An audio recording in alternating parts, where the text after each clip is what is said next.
Today, we're going to dive deep into the human experience of overcoming adversity, understanding chronic pain, and unlocking infinite potential. So just imagine breaking your neck at the age of 12 and being told you'd be crippled for life. That physical pain, the emotional turmoil, and the existential crisis that follows such an ordeal is truly unmanageable. Yet through resilience and the relentless pursuit of self-discovery, one can transcend these negative realities and emerge even stronger. And so today we're going to explore how mastering chronic pain involves not just addressing the physical symptoms, but also delving into the emotional and psychological impacts. And so this episode is going to challenge you to think about your own potential and the power of the existential immune system. And I can't wait to unpack that part and how we move from merely surviving to truly thriving. And before we get into that, we know that today being a man has never been more challenging. And so the pain we feel for many of us is real. And it's a pain of loneliness and it's a pain of unworthiness. And it's masked by our anger and our resentment. It's all because we're uncertain and afraid to take that next step. So if you're tired and fed up with where your life's at, I'm going to encourage you to start your hero's quest. It's where you can become more, accomplish more, and live more than ever before. Just go to members.theawakenedman.net. Start your quest today. And with that, let's get on with today's episode. The average man today is sleepwalking through life, many never reaching their true potential, let alone ever crossing the finish line to living a purposeful life. Yet, the hunger still exists, albeit buried amidst his cluttered mind, misguided beliefs, and values that no longer serve him. It's time to align yourself for greatness. It's time to become a revolutionary man. Stay strong, my brother.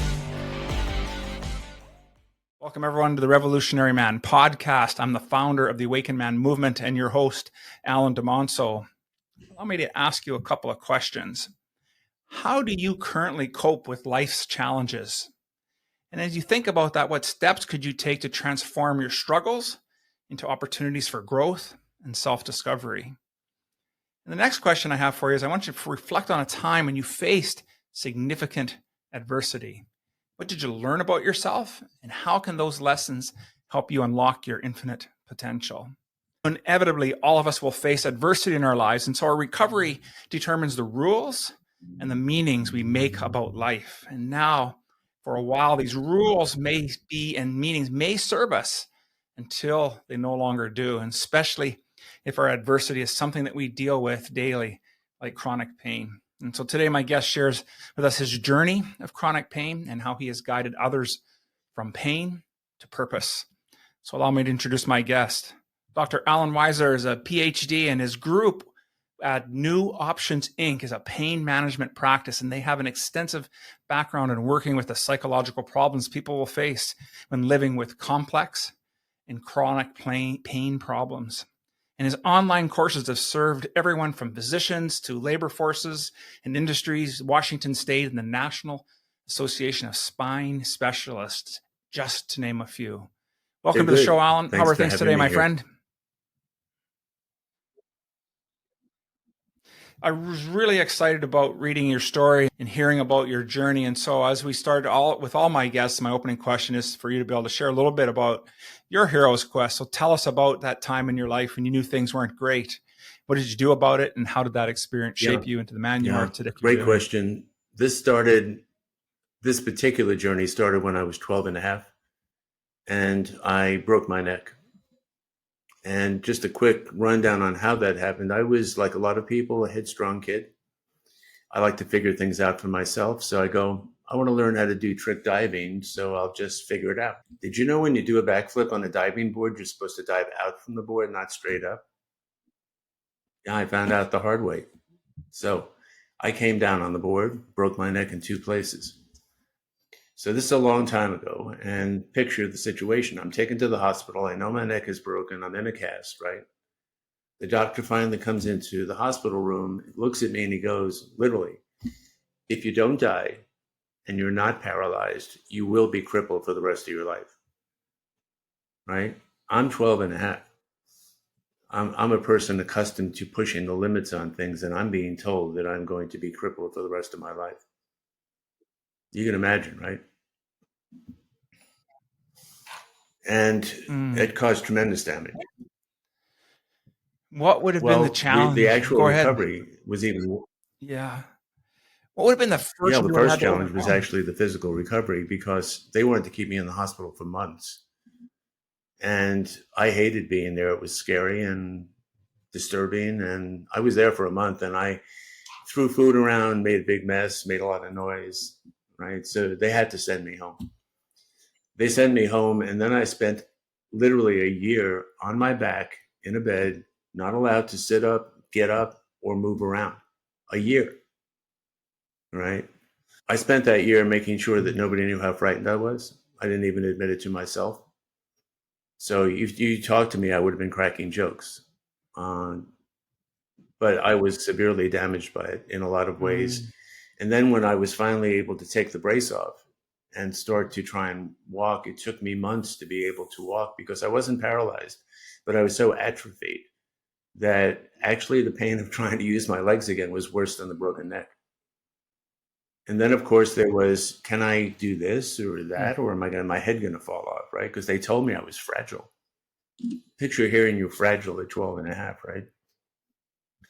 So because of that, I almost failed high school. Yeah. I've got 2 PhDs. I'm both an attorney and a psychologist. But I almost flunked out, and I would have told you I was stupid. And then no sports, nothing particularly physical. My confidence was shattered. I didn't even know how badly. If you'd asked me in high school why I was failing, I would have said I was stupid. What I hadn't remembered for years until later was that when I heard from the doctor, I thought to myself, stupid, look what you did. So when people don't understand that injuries have more meaning than a purely physical impact, this is a classic example of why that's so important. Because nobody asked me what it meant to me to get hurt. They didn't ask me how I was experiencing it, how I interpreted that, how I reacted to it. Nobody, none of my providers, none of my family, none of my friends, nobody asked. That was part of the problem. So by the time I got to college, being who I am, I go, you know what, screw this. If I'm going to go down, it's going to be on my terms. That's just my character. So what do you think I did to challenge what the doctors told me? I signed up for judo and trampoline.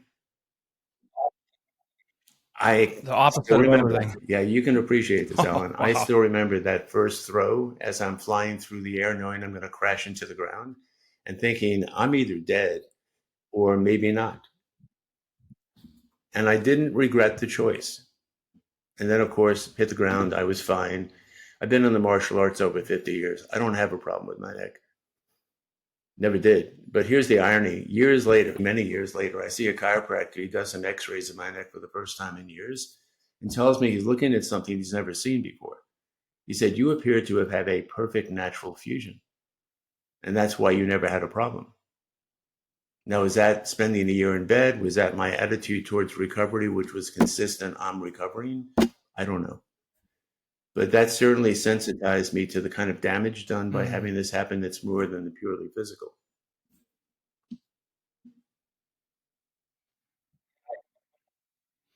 Yeah, you know what? When I was reading your story and preparing for this, that what really hit me, and that's why I talked a little bit about in the intro. It's really about the meaning we can put around this and this stuff. And it's obvious to me, and hearing what you're saying, is that you needed to change that meaning.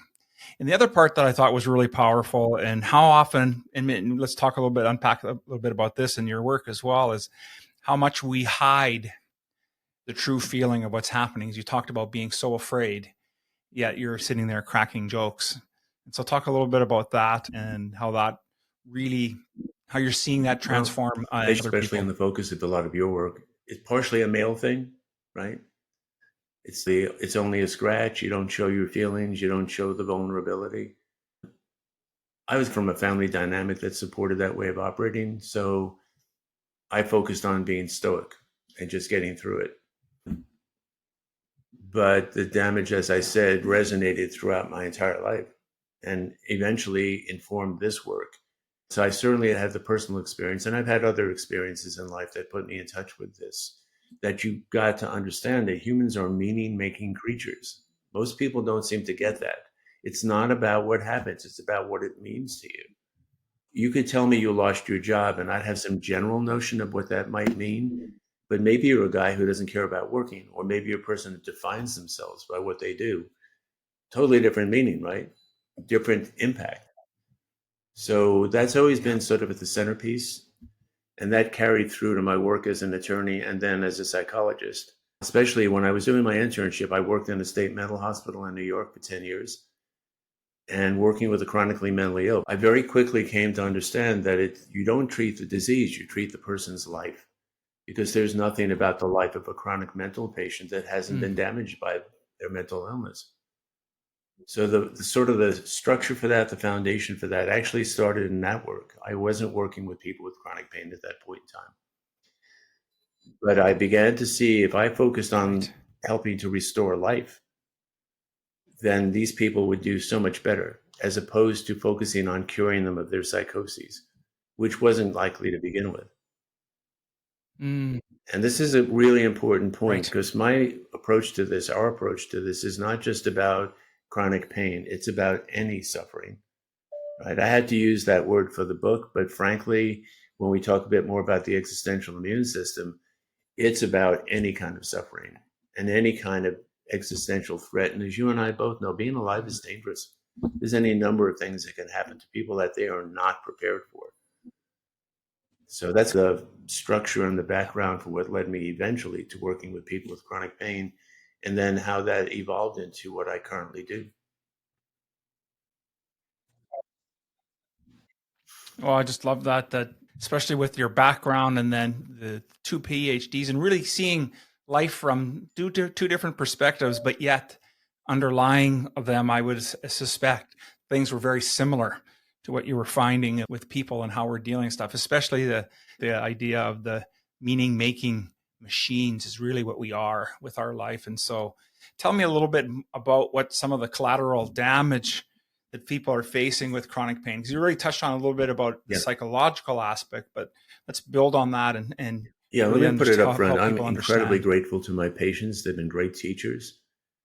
And I started almost by accident. I took a job as a psychologist in a pain management clinic because I was done with community mental health for a lot of reasons. I realized that even though I could do something that other people weren't doing, and I know what that sounds like, but even in that venue, I developed an innovative approach to helping people who are chronically mentally ill, but the system was so broken, right? I spent 10 years in that hospital trying to get it done, and it was a running battle, but I couldn't hope to win the war, right? But so I'm done with that. I wasn't sure really what I wanted to do. I like working in larger environments with teams.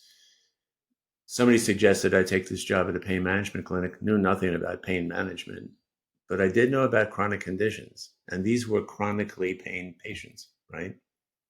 So I sit down with these patients, and the clinical director shows me the model for treating these patients, cognitive behavioral therapy, and I quickly realized this is a two-dimensional top-down approach that's not looking at what's happening to a person. There's up to 200 potential collateral damages when you have chronic pain. It affects you on a physical level. For example, sleep disruption, loss of physical conditioning, physical deactivation, excessive downtime, guarding and protecting. If you look at my book, there's a whole section on all the different physical impacts. And what people don't know, and doctors are not telling them, did you know that sleep disruption all by itself can increase your pain by 50%? And not only that, but it undermines your immune system, because that's when you usually reboot. And if your sleep is disrupted, your immune system is not rebooting. Who's telling anybody that? Who even understands it? Physical deconditioning, physical deactivation, add another 20 or 30%. A patient will tell me, I sat with a doctor, they asked me to do that 0 to 10 pain rating. I tell them it's an 8. They say, looking at your studies, it should be a 4. What the doctors don't say, and don't get me wrong, I'm not being critical, but it is their model. They don't say if your sleep disruption, your physical deconditioning, this and that, it could be an 8. What they say is, shouldn't be an 8. And then the patient's going, they don't know what's wrong with me. And the doctor's thinking, patient's exaggerating, right? It's criminal, Alan, criminal, this lack of understanding. And so if you think about it, the physical problems may be limited in how much you can be cured. The damage done to you existentially, emotionally, and psychologically is wide open in terms of the potential for not just cure, but personal evolution. And we all know this. Look, we know that people overcome the impossible. We're inspired by it. What people don't seem to get is every single one of us is a mean, lean, evolutionary machine. We are designed to adapt, to survive, and to thrive. And if people don't get that there's no limit to that potential, they're missing out on what nature gave them, because life is dangerous. We're the product of millions of years of evolution, and we haven't figured out. If you and I were designing an app or some technology and we had millions of years to do it, just how good would that be? And yet we walk around thinking we're powerless, we're helpless. There's no such thing. What there is a profound lack of awareness of what we really are. Right. So collateral damage is, That makes complete I'm sense to sorry, me. And just a footnote, the intake packet Yeah. I do started Go at ahead. 5 pages. Now it's 65 pages because it upfront assesses the collateral damage. And there's collateral damage physically, there's many impacts on you personally, and then treatment itself creates all kinds of damage for lots of reasons. And if you look at the book, there's extensive sections that break that all down for you. But there's things in the personal impact that aren't intuitive to most people. For example, how important do you think is that sense of continuity we have about our lives? That sense of predictability that we have in our lives?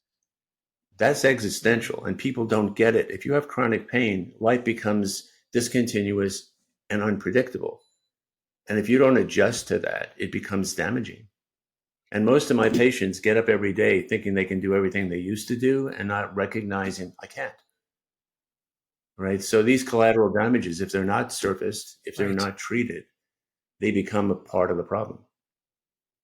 And the medical community, out of those 200, treats maybe 10%.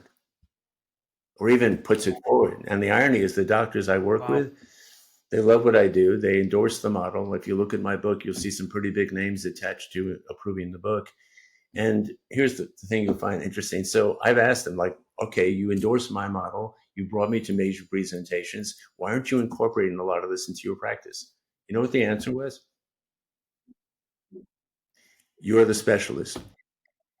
No, they say you're They the don't have expert. time. We'll send them to you. Oh, wow. Even worse. But that's the point, that the collateral damages is where you find the greatest power to make changes.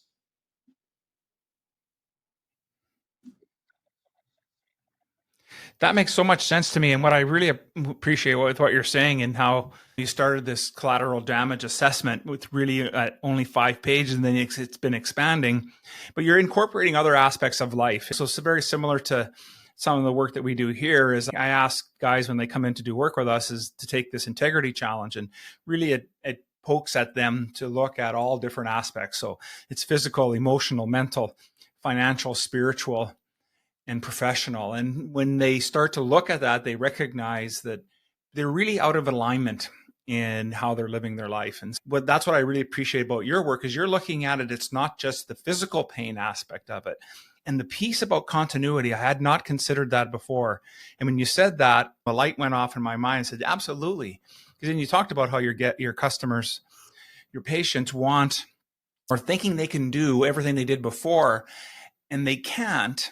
And so it's about getting them, just much like yourself, getting them from where they are today to what the new reality will be. And it may never be what it was before, but it's a new reality, and to get them into that continuity of life for them to help move through that. So I really appreciate that framework that you're I bet using. you'd like to get to the existential immune system.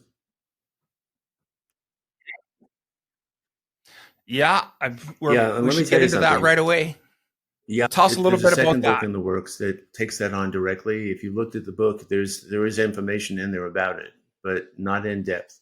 At the risk of sounding arrogant or hubris, whatever, this approach, which has been tested across 2,500 patients for 20 years, so that I know that it works, it's all anecdotal, but it works, is revolutionary. It's profound. And I love all of the various people involved in self-help. I study them all, I watch them, I listen, and they've all got approaches that work. I would argue this approach is one of the most efficient, effective approaches. And I am classically trained. I know all the different models in therapy, and this form of therapy is new.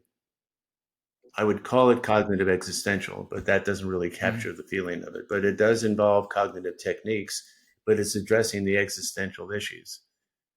So what I came to discover, because in the beginning, I'm going like, how in the world do I think I can help people with that kind of physical suffering?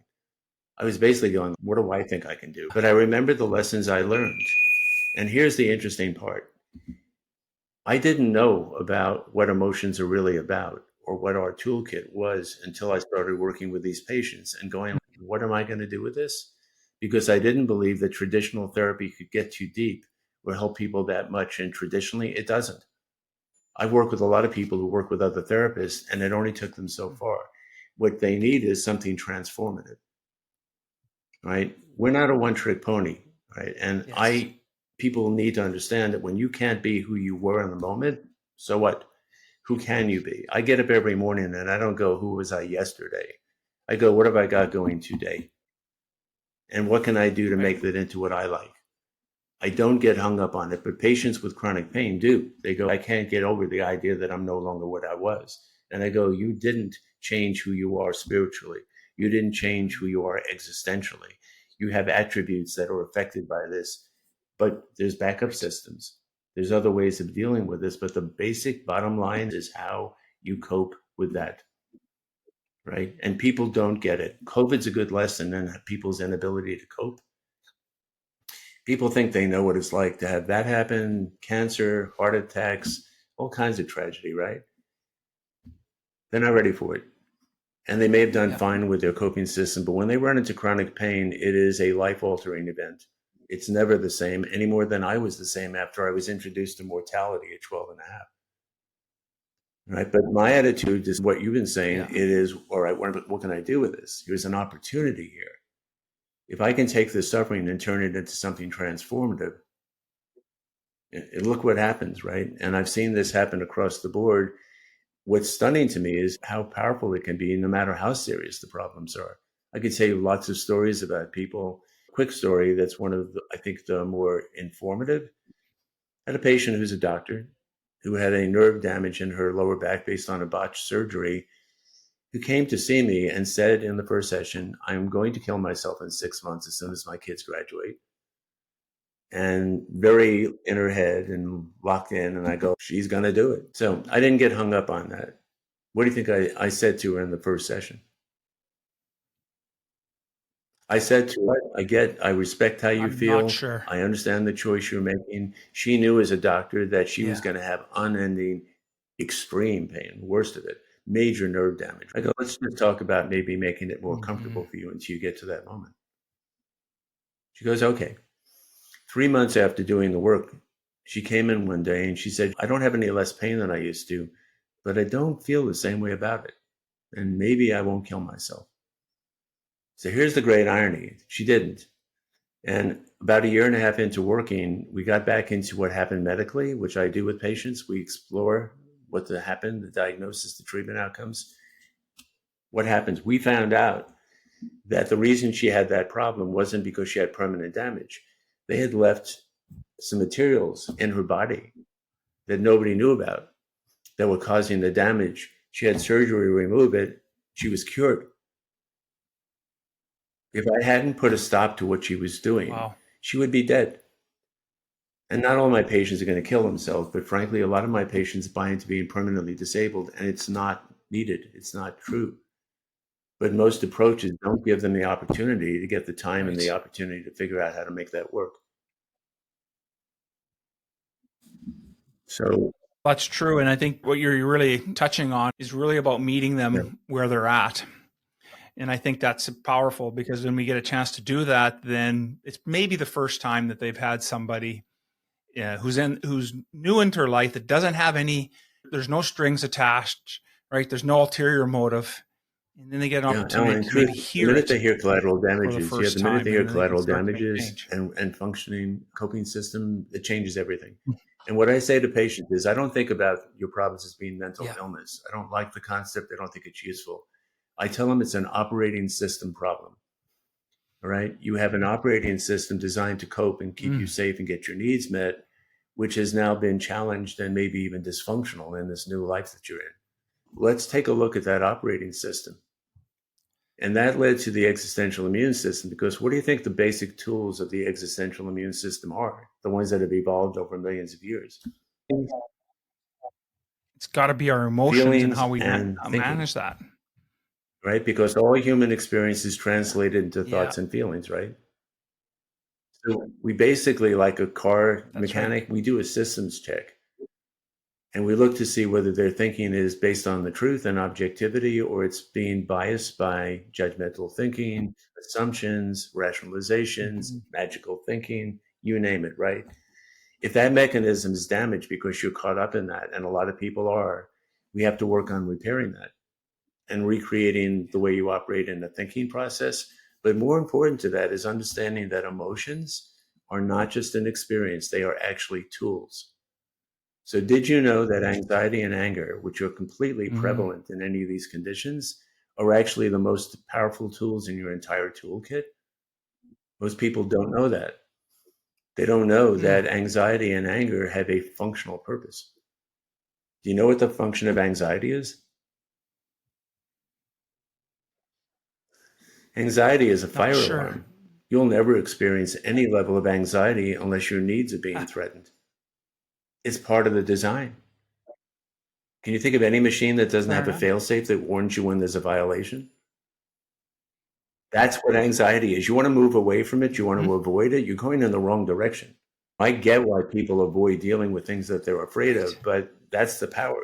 You go, okay, it's a threat to my ability to provide, my threat to my self-esteem, a threat to my relationships. Be a lot of threats, right? And then, so the anxiety puts you on notice. You got a problem, right? So when you're feeling anxious, don't say, why am I anxious?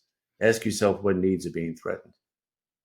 That is a game changer for people. And then anger. And why do people think anxiety is weakness and shameful? Do you know why they think that? And I'm not trying to put you on the spot. I'm just trying to get that question for the audience.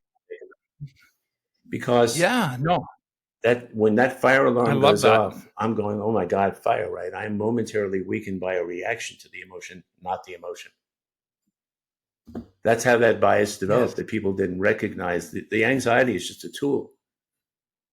And it's a tool that requires you pay attention. I run into a lion in the jungle. My anxiety goes, you could die. Okay, so then, but I need power to take action. I need something even more powerful than anxiety to help me address the threat and hopefully reduce or eliminate it. Anger. Right? Emotions are a form of energy. They're analogous to the forces in nature. You can see them on an MRI. If you learn how to channel lightning, what do? You get electricity, right? You learn how to channel anxiety and anger, you get recovery. Yeah. And people don't know that, but as soon as they get that idea that these emotions have powerful functional purpose, and look at that to see whether that's working. A lot of my patients are typical in this society. They stuff those emotions, they repress them, they suppress them. So the existential immune system demands that you clean your act up, that you look at the non-user friendly features in that system and you evolve. You're not broken. You don't need to be fixed. From my point of view, it's more about efficiency. And there's something called a survival triad, which is mentioned in the book, that actually takes those emotions and shows you how to actually use them and work it. And I can tell you, people will come through the door with something they're anxious about, something important, that they spend days or weeks obsessing about, worrying about, trying to deal with. In 15 minutes and 5 or 6 questions, they're done. That's how powerful this is. As far as thinking is concerned, that's not uncommon. Wow. People in all kinds of therapies know about self-judgmental thinking. There's techniques for breaking that system. So I encourage people to evolve. Once they get grounded in proper use of their feelings and thinking, everything changes. Because then they're open to opportunity. And not only that, people go, I don't know who I am and I don't know how to figure it out. By definition, Ellen, you are your needs. So use these techniques and they'll take you right to what matters to you. So you learn from this. These techniques will get you into the situation and take you as deep as psychoanalysis would take you in 1/3 the time. So that's why if I seem to be enthusiastic, I'm blown away by how effective this is. truly is effective. And you're talking about the anxiety and anger and all that. And I was thinking about in our work, that kind of leads into really about shadow work, that stuff we don't like to look at, the stuff that makes us uncomfortable, the things that we continue to repress. And ultimately, when it does show up, it doesn't show up in the best way that it could. And so it's really learning how to harness that. And it sounds like the system, and I want to get into your work here with New Opticsing and the systems you've been developing there to help people is really changing and not having folks think that they got to be in therapy for their entire life. And there's anything wrong with doing it. But if you're not moving forward, the days in between those sessions can be extremely long. Let's talk a little bit about New Optics and what you're doing there. Yeah. The difference is that in every single session, you will make major progress. And that is a bold claim. But trust me, I know this because these ideas are really compelling, right? Because here's a concept to consider. If all experience is translated into thoughts and feelings, we'd agree, right? All human experience, we translate it into thoughts and feelings. And I just identified the importance of those, right? Yeah. But the interesting question is, what determines thoughts and feelings? Not a fair question, but of course, none of my questions are really fair. Perception determines thoughts and feelings. It's how you perceive what's happening, right? But then the really interesting question is, what determines perception? What determines perception is awareness, right? Think about the times in your life when you've expanded your awareness and the way you perceive things changes, right? So when I introduce people to these concepts, what happens is their awareness changes. Their perception changes, and then patients say, I don't feel the same way about it that I used to. That's why, because they have now been introduced to a higher level of awareness of their own power. Depression is really interesting. I know you've had people talking about that. How would you define depression? And I'll give you a hint. It's not the symptoms, and it's not a biological problem. Even though there's a biological substrate, that's not what it is. Depression is a coping mechanism. Yeah. And do you know why it's a coping mechanism? People go like, how the heck could that be a coping mechanism? It's so misery making, right? The basic fundamental problem in depression, as you probably know, is at some point your feelings completely shut down. It's called anhedonia. You just have no feelings, right? If you've ever been around somebody who's really depressed, they have no feelings. Here's the irony, Alan. What do you think they're trying to shut down? No, they're trying to shut down anxiety and anger. The very things nature gave them to get them out of trouble, they are shutting down, which is why they'll tell you that they feel more helpless, because they've literally made themselves helpless and they've trapped themselves in a world of symptoms that's going to make everything worse. I will tell you this, another bold claim for the day. When people get in touch with how to use anxiety and anger properly, they are no longer depressed. Because they don't have to suppress it. Interesting. Right? Everything people do to cope. The problem with these coping mechanisms like depression, substance abuse, I don't judge those, but I go, they come with way too many side effects. Right? The side effects more than outweigh the benefits. So I'm going like, if you could learn how to use those feelings, if you could learn how to embrace what's happening in your life, you're going to be empowered. If you don't do that, you're going down an endless downward slide.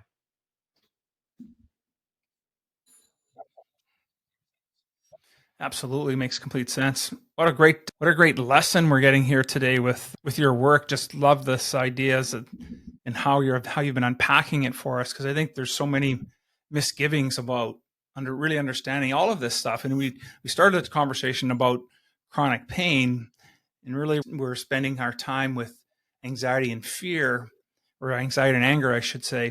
And it makes so much sense that these are the things it's the underlying stuff that's going on and what you're finding in your work. And so how in your work, and maybe even for your own life, how has these things affected your relationships? I'm smiling because what's cool about this is I get to practice with my patients too.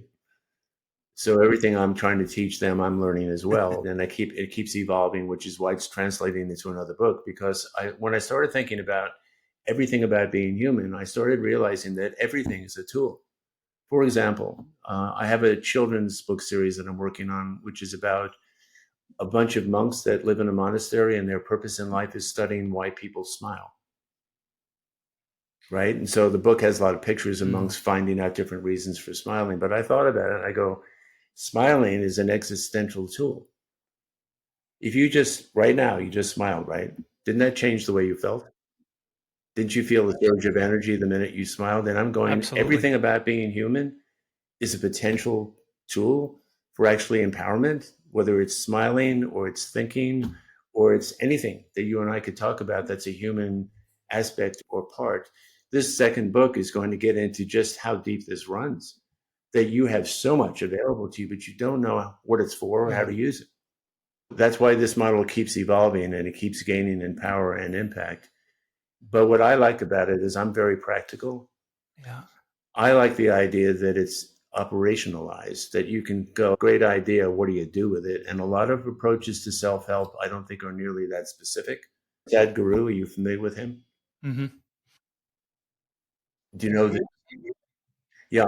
With Love the who? guy. Sadhguru? I've Yeah. watched a lot of Yep. his stuff, and he's got inner engineering. That technology is mainly yoga, right? I look at people like Tony Robbins or Deepak Chopra, you name them, right? They all have an approach.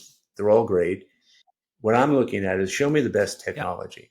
Show me the technology that I can apply immediately, that's intuitive, that's practical, that's pretty simple and straightforward. I will make another bold statement. This approach is a lot easier to grasp and use than these other approaches are. It's immediately, you're hearing the ideas today, don't you already, just hearing these ideas, you can feel a difference, right? Wow, depression is a coping mechanism? Absolutely. What an idea. Emotions have a functional purpose? What an idea. These are radical ideas for a lot of people. I like a model that goes, wow, that's Tony Robbins is great at knowing that you can change a person in big ways with a very small something. For example, do you know about the experiment he did years ago where he wanted to do one thing that could totally change a person? And for an example, he took a person who was agoraphobic and had him skydive. And the skydiving experience was transformative. Like a lot of these reality shows, you see the same thing happens to people when they're put in situations they can't handle. This model is like that. It puts you up against ways of thinking about yourself and what you have going for you that challenge your sense of limit. That's right. You've mentioned the book, and I must apologize. I didn't get a chance to put it in our notes here. But do you mind giving us the title? Yeah, the title is the premise New of the book. Unraveling the Mystery. And the mystery is people don't know about collateral damage. So it gives you a lot of information about what's really happening to you. And then it's unraveling the mystery and mastering. I'm not interested in pain management. It's about mastery. It's about you run the show. The pain does not run the show anymore. And as I said, even though the book uses the word pain in the title, it could just say suffering. Because I work with the same model with non-chronic pain patients, and it works just as well. Because these techniques are universal. Any kind of suffering is going to react to these approaches.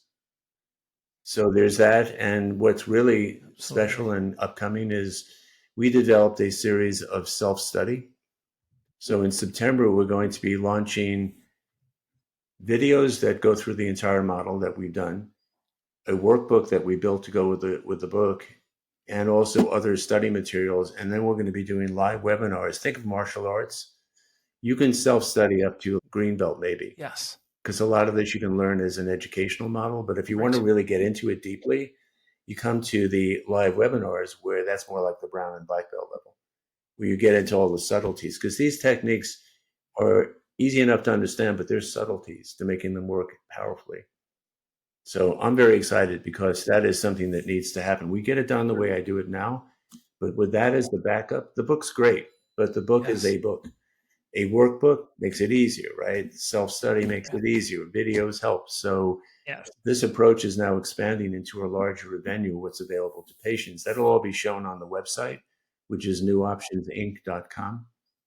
Nice. So I would tell people that find this interesting to keep looking and watching and get a hold of us and talk more about it. There's a lot of information on the website about this. There's also podcasts that I've done to try and help people. So that's what's going. There's the book. There's the other things that are coming forward. And to be honest with you, I think this work is important enough that it needs much wider exposure. We didn't do any of the proper things with social media when I launched the book. I just wanted to get it published. So hasn't been seen by that many people. Yeah. I think this is important enough that it needs to get out there to a much larger audience. So I'm aiming towards the TED Talks, and I'm aiming towards other venues where this word can get around, because suffering's rampant, and the medical community right now is complete disarray. It's even worse. If people learn that they have the ability within themselves to add incredible value to their own healing, that they have much more power to help themselves heal than they know, and don't have to be as dependent on the medical system, I think that's going to help. Yes, I completely agree, and it's time for a shift for sure. Obviously, you've done lots of work in going through and two degrees, the work you're doing here with New Options, but what would you think was the best piece of advice you've been given in your life, and how is it still serving you today? Just a footnote, because I realized I didn't quite answer your question about how I've been affected by all of this. One of the things I work on with people is something called conflict embracement, not conflict resolution. It's not something that needs resolution. It's something to be embraced, because conflict's a way of helping work out your differences with people. I've been practicing that for a long time. There's a technique associated with it. What I hadn't realized until yesterday, literally, I don't react the same way in conflict. Literally, instead of going towards possibly getting escalated, what happens now is I go the other way. I go, cool, conflict, great, let's go. Let's get into it. So everything I'm practicing with patients is actually changing the way I react. The way I react to my emotions, they're constantly being processed. Anxiety and anger are not pathological. They're as normal as breathing. They become a problem when you don't know how to use them. Anxiety disorders are a mismanagement of those emotions. Yeah. Anger problem, mismanagement. They're not a problem with the emotion. You just don't know how to use it. Like handing a loaded gun to a baby, what's going to happen? And you can see in our society and with all the challenges we have right now, what are people doing with anger and anxiety? It's not helpful. They're buying into it. And the problem is, if you buy into being anxious and angry, you are moving towards mindlessness. You are moving towards facing the bear in the woods. You lose the ability to think. You lose the ability to connect to your wisdom and your knowledge. These techniques get you back in touch with what you know that can help you. If you get swept away, you're done. Right. Yeah, absolutely. And I'm sorry, I appreciate that. I want to get back to your last question. Doctor of everything. Sidestep that one. Yeah, absolutely. Yeah, it was about the best piece of advice that you've been given. Best piece of advice that I ever got today was from my father when I was in my early 20s and going through a very bad breakup that had me feeling really desperate. I was in serious trouble emotionally. My father was a very practical, sort of common sense guy, a school teacher. So I was crying and I was telling him how god awful I felt, and I was considering, is my life worthwhile? And he listened. I knew he was paying attention. And he just said one thing. He said, I get it, but consider that life is worth living because you never know how you might feel tomorrow. I go, okay, I got it. And that's exactly what happens. People start feeling differently. Yes. Oof. That is so powerful. I just love that. Doctor, of everything we spoke about today, and maybe there was something we didn't get a chance to touch on, what would you want our one takeaway to be? I want people to understand that they've been provided with an incredible gift.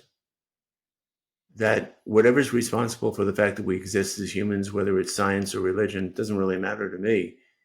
We are incredible.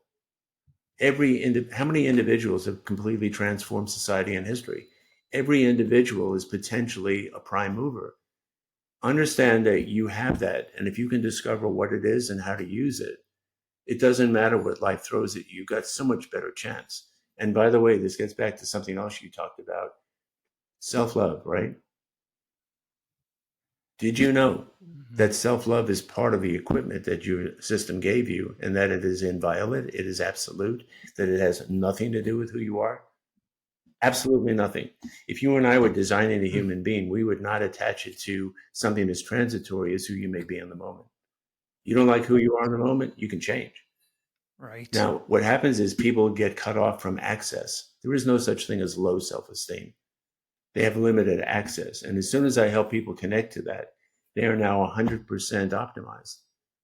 It's that lack of self-love that's common in my patients, that they don't truly love themselves and they didn't know it. But when they connect to that and they evolve to the point where they embrace that, everything changes.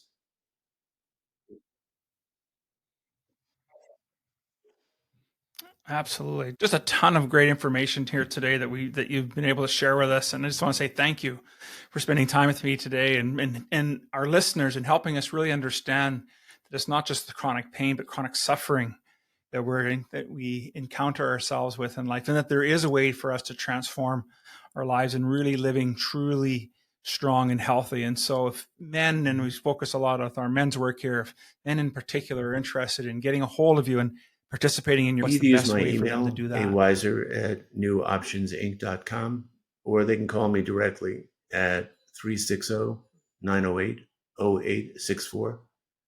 And here's some good news for your listeners, because you're in Canada. If I see patients, I don't necessarily have to see you as a therapy patient. And I've done this with a number of people. We can work on this from the educational angle. I can be an educational consultant to you on an approach to coping. And so then it doesn't matter whether I'm licensed in Canada or in another state. And a lot of this model is educational and can work really well on that level. So they should be aware that don't worry about where you are. Love that. We can approach this in a way that actually still be helpful, even if we're not formally in a therapeutic relationship. Perfect. Love that. I'm going to make sure that information, as well as a link to your website, the New Options Inc. website, so that folks get an opportunity to get a hold of you. Once again, thank you so much for being on the show. I really appreciate the opportunity. I hope I didn't talk too much, but I get excited. Cool. It was outstanding. Well,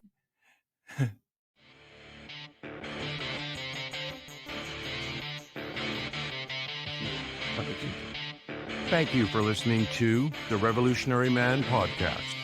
Are you ready to own your destiny? To become more the man you are destined to be?